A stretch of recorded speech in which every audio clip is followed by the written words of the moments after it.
নৈঋতের দিগন্তে একা বসে আছে এক বর্ণহীন পাখি। তার ডানায় নেই গন্তব্য, শুধু উড়ে চলে স্মৃতির দগ্ধ আকাশে, যেখানে সন্ধ্যা কখনো শেষ হয় না।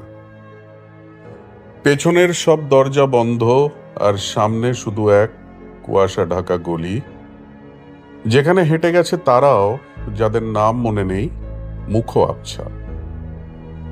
নৈঋত যেন এক পুরনো প্রতীক্ষা, যা হৃদয়ের কোনো পরিত্যক্ত ঘরে অপেক্ষা করে কোনো চিঠির, কোনো পদক্ষেপে, যা আর কখনো আসবে না। তার চোখে সময় জমে আছে, তার নিঃশ্বাসে জড়ানো অগণিত না বলা কথা, আর প্রতিটি বাতাসে বয়ে আসে তোমার হারানো কণ্ঠস্বরের অস্পষ্ট ছায়া। নৈঋত কিছু নেয় না, সে শুধু তুলে রাখে যা ফেলে গেছো।